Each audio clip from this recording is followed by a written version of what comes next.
नमस्कार दोस्तों, आज की कहानी शुरू करने से पहले अगर आपने हमारा चैनल सब्सक्राइब नहीं किया तो जल्द से जल्द कर ले। तो चलिए शुरू करते हैं आज की कहानी।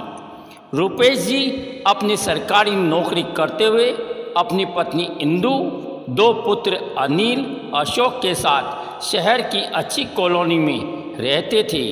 बड़ा पुत्र अनिल शुरू से पढ़ाई में कम नंबरों से पास होता था, जबकि छोटा पुत्र अशोक शुरू से पढ़ाई में अव्वल था। लेकिन उसको अपनी पढ़ाई और अमीरी पर बहुत घमंड था। जैसे जैसे समय आगे बढ़ रहा था, अनिल कम नंबरों से बीकॉम कर लेता है।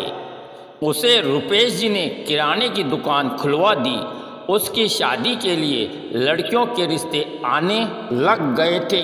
रुपेश जी चाहते थे कि अशोक की पढ़ाई पूरी होने और अच्छी नौकरी करने के बाद दोनों भाइयों की शादी एक साथ कर दें। इसलिए रुपेश जी पूरा ध्यान अशोक की पढ़ाई पर कर रहे थे। इस बात से उनकी पत्नी इंदु उनको कहती थी कि अगर अनिल के लिए अच्छे घर का रिश्ता आ रहा है तो शादी करने में क्या दिक्कत है। तो रुपेश जी कहते थे कि आज का ज़माना कंपटीशन का है, थोड़ा अनिल का काम अच्छा चल जाए और अशोक की नौकरी लग जाए, फिर दोनों की शादी कर देंगे। तो इंदु मन महसूस कर चुप हो जाती थी। अशोक बीएससी करने के बाद सरकारी नौकरी के लिए कंपटीशन एग्ज़ाम देने लग गया। एक साल बाद अशोक की नौकरी अच्छी पोस्ट पर पुलिस विभाग में लग जाती है। इस बात से रुपेश जी खुश हो जाते हैं। अब रुपेश जी अपने दोनों बेटों की शादी के लिए लड़कियों की तलाश में लग जाते हैं। लेकिन परेशानी ये हो जाती है कि ज़्यादातर रिश्ते छोटे बेटे अशोक के लिए आते थे। कोई रिश्ता बड़े बेटे के लिए नहीं आ रहे थे, क्योंकि अशोक सरकारी नौकरी में दूसरे शहर में अच्छे पद पर कार्यरत था, जबकि बड़े बेटे अनिल का काम सही नहीं चल रहा था। इससे रुपेश जी दुखी रहते थे।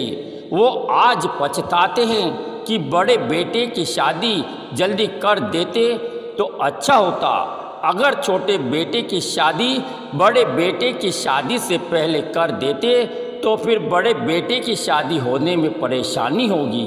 इस बात से जो अच्छे अच्छे रिश्ते अशोक के लिए आ रहे थे वो आने बंद नहीं हो जाए।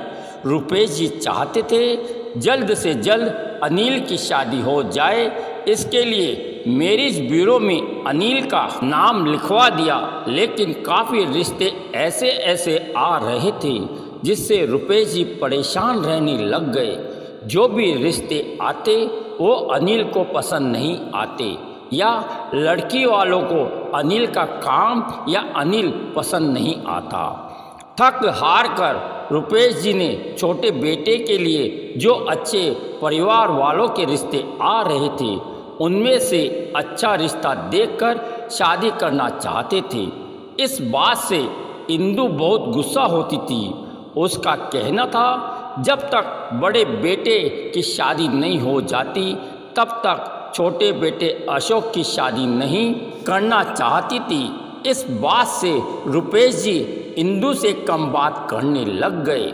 रुपेश जी ने अशोक के लिए अच्छे परिवार की लड़की अंकिता से शादी की बात तय कर देते हैं। इस बात से बड़ा बेटा अनिल और पत्नी इंदु गुस्सा हो गए, लेकिन रुपेश जी के गुस्से की वजह से कुछ भी नहीं बोले। अशोक को लड़की की फ़ोटो भेज दी थी तो अशोक ने अंकिता को देखने और बात करने के लिए आने का समय दे दिया। अशोक आया और अंकिता से बात की तो दोनों ने एक दूसरे को पसंद कर लिया। अब दोनों की शादी की तारीख पक्की करने के लिए पंडित जी से बात कर 2 महीने बाद की शादी की तारीख पक्की कर दी। अशोक और अंकिता का रोका भी 5 दिनों बाद कर दिया गया, लेकिन 4-5 दिनों बाद शहर के एक नामी वकील साहब आए। उन्होंने आकर रुपेश जी से बात की, आप मेरी बेटी से अशोक की शादी कर लेते तो मैं आपको काफ़ी दहेज देता। मेरी लड़की सुंदर पढ़ी लिखी है। तो रुपेश जी दहेज के लालची और घमंडी तो थे ही। उन्होंने कहा, अंकिता के पिता दहेज में शहर की बड़ी कॉलोनी में कॉमर्शियल ज़मीन दे रहे हैं, जिसकी कीमत ही 20-25 लाख है और शादी में 5 लाख भी लगा रहे हैं। तो ये सुनकर वकील साहब ने कहा कि मेरी बेटी तो एक ही है, मैं चाहता हूँ मेरी बेटी की शादी सरकारी नौकरी करने वाले से हो, मैं आपको 50 लाख का दहेज दूंगा। तो रुपेश जी ने कहा कि अब शादी को तोड़ूंगा तो किस कारण से तोड़ूंगा, फिर भी मैं अशोक से बात करके बताता हूँ। वकील साहब ये सुनकर चले जाते हैं। अंकिता के पिताजी जो कॉमर्शियल ज़मीन दहेज में रुपेश जी को देना चाहते थे, उस बारे में वकील साहब मालूमात करवाते हैं तो उनको मालूम पड़ता है कि वो ज़मीन का मामला तो कोर्ट में चल रहा है, वो ज़मीन तो अभी विवादास्पद है। तो वकील साहब तुरंत रुपेश जी से बात करने का समय लेते हैं और बताते हैं कि जो ज़मीन आपको दहेज में मिल रही है उस पर तो कोर्ट में केस चल रहा है। ये सुनकर रुपेश जी को बहुत गुस्सा आता है। ये बात जब अशोक को मालूम पड़ती है तो वो भी बहुत गुस्सा होता है। अब ये फैसला लिया जाता है कि शादी जल्द से जल्द कैंसिल कर दी जाए। लेकिन किस आधार पर शादी कैंसिल की जाए? अगर दहेज के आधार पर कैंसिल करते हैं तो पुलिस केस होने का खतरा है। तो फिर फैसला लेते हैं कि सबसे पहले शादी की तारीख आगे सरका दी जाए। तो रुपेश जी अंकिता के पिताजी से बात करते हैं। पहले तो अंकिता के पिताजी तारीख आगे नहीं करवाना चाहते थे, लेकिन जब रुपेश जी ने कहा कि अशोक को ऑफिस के काम से ट्रेनिंग पर जाना है और उसे काम भी अधिक है, तो अंकिता के पिताजी राजी हो जाते हैं। लेकिन अशोक की माताजी शादी को आगे बढ़ाना नहीं चाहती थी, लेकिन पति के जिद के आगे मजबूर हो जाती है। रुपेश जी सोचते हैं कि कैसे शादी तोड़वाएं। उन्होंने अंकिता के बारे में जांच पड़ताल करनी शुरू की तो मालूम पड़ा कि अंकिता जिस कॉलेज में पढ़ती है उसी कॉलेज में पड़ोसी का लड़का हरी भी पढ़ता है। हरी रोज अंकिता को अपने साथ बाइक पर कॉलेज लेकर जाता है और कॉलेज से लेकर आता है। ये सुनकर रुपेश जी खुश हो जाते हैं। वो अब अंकिता और हरी के बीच प्यार का चक्कर बताकर और बदनाम कर शादी तोड़ देंगे। ये बात रुपेश जी अशोक को बताते हैं तो अशोक भी राजी हो जाता है। पूरा प्लान बनाकर 5 दिनों बाद रुपेश जी अंकिता के पिताजी को घर पर बुलाते हैं। उन्हें गुस्सा होकर कहते हैं कि आपकी लड़की का चक्कर तो आपके पड़ोसी के लड़के के बेटे हरी के साथ चल रहा है। रोज अंकिता उसके साथ कॉलेज आती जाती है, इस कारण हम आपसे शादी तोड़ते हैं। हमें आप जैसे लोगों से रिश्ता नहीं रखना है। तो इस बात पर अंकिता के पिताजी कहते हैं कि मैंने अंकिता को स्कूटी दिला रखी थी, लेकिन अंकिता से 2-3 बार एक्सीडेंट होने की वजह से उसे हरी के साथ कॉलेज भेजते हैं। हरी और अंकिता तो सिर्फ दोस्त हैं, लेकिन रुपेश जी साफ साफ कह देते हैं कि हमें ये शादी नहीं करनी, हम इज्जत वाले लोग हैं। आपकी चरित्रहीन लड़की से शादी करके हमें बदनाम नहीं होना। ये बात जब अंकिता को मालूम पड़ती है तो उसे बहुत गुस्सा आता है और उसे बहुत सदमा पहुंचता है।